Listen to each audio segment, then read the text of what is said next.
एनाबिलियस behaviour of water के बारे में सीखेंगे। सबसे पहले हम जब एनाबिलियस बिहेवियर ऑफ वाटर बात करते हैं,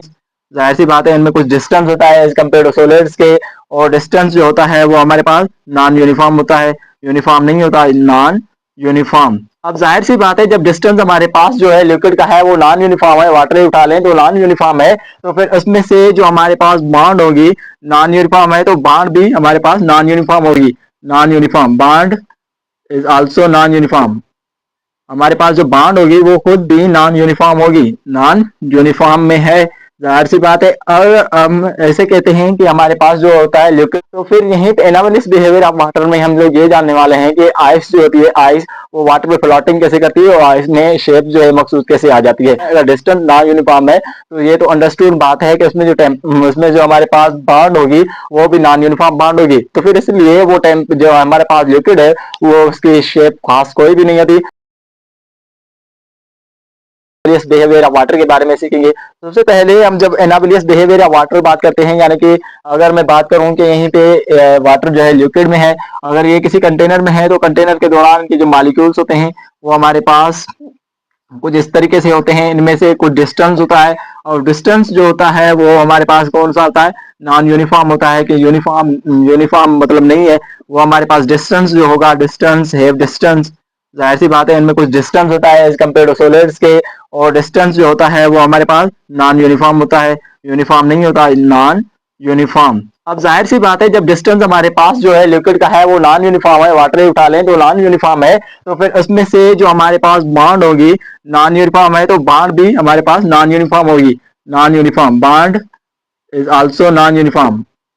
हमारे पास जो बॉन्ड होगी वो खुद भी नॉन यूनिफॉर्म होगी, नॉन यूनिफॉर्म में है। जाहिर सी बात है अगर हम ऐसे कहते हैं कि हमारे पास जो होता है लिक्विड में वो एक खास शेप नहीं लेता, अगर हम किसी गिलास में डालें तो वो पानी जो है गिलास की सूरत इख्तियार कर लेता है, अगर मैं किसी जग में डालता हूं तो वो जग की सूरत इख्तियार कर लेगा, अगर कोई दूसरा ही कंटेनर हम उठाते हैं तो वो उस कंटेनर की शेप इख्तियार कर लेता है। तो फिर वो इसलिए होता है कि उनमें से डिस्टेंस होता है, पहली सी बात तो नॉन यूनिफॉर्म होता है। अगर डिस्टेंस नॉन यूनिफॉर्म है तो ये तो अंडरस्टूड बात है कि उसमें जो हमारे पास बॉन्ड होगी वो भी नॉन यूनिफॉर्म बॉन्ड होगी, तो फिर इसलिए वो जो हमारे पास लिक्विड है वो उसकी शेप खास कोई भी नहीं होती। तो फिर यहीं पे एनाबलिस बिहेवियर ऑफ वाटर में हम लोग ये जानने वाले हैं कि आइस जो होती है, आइस वो वाटर पे फ्लोटिंग कैसे करती है और आइस में शेप जो है मखसूस कैसे आ जाती है। तो सबसे पहले हमारे पास अगर ये मैंने जो स्ट्रक्चर ड्रा की है, ये कहें तो हमारे पास एक लिक्विड था, और इस लिक्विड को मैंने जब फ्रीजिंग करना शुरू कर दिया तो फ्रीजिंग के दौरान मेरे पास ये जो है वो जो सेम शेप में ही बना लेते हैं यहीं पे,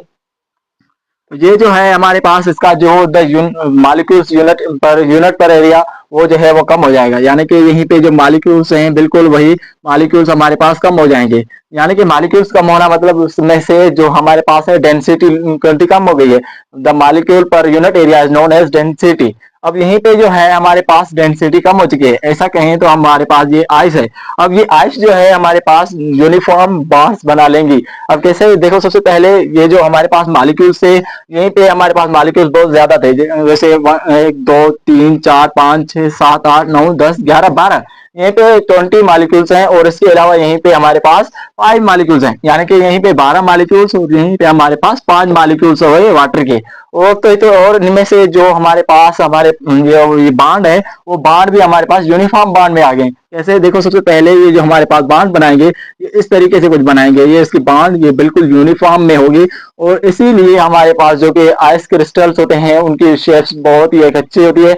और वही शेप्स देते हैं। तो सबसे पहले इनकी पहली बात तो डेंसिटी बिल्कुल कम हो गई। अब इसकी डेंसिटी की बात करें तो डेंसिटी जो है हमारे पास 4 सेंटीग्रेड पे हाई होती है, और इसके अलावा हमारे पास ये जो है डेंसिटी कम होने की वजह से ही हमारे पास जो है वो जो वाटर में जो है आइस वो तैरती हुई नजर आती है।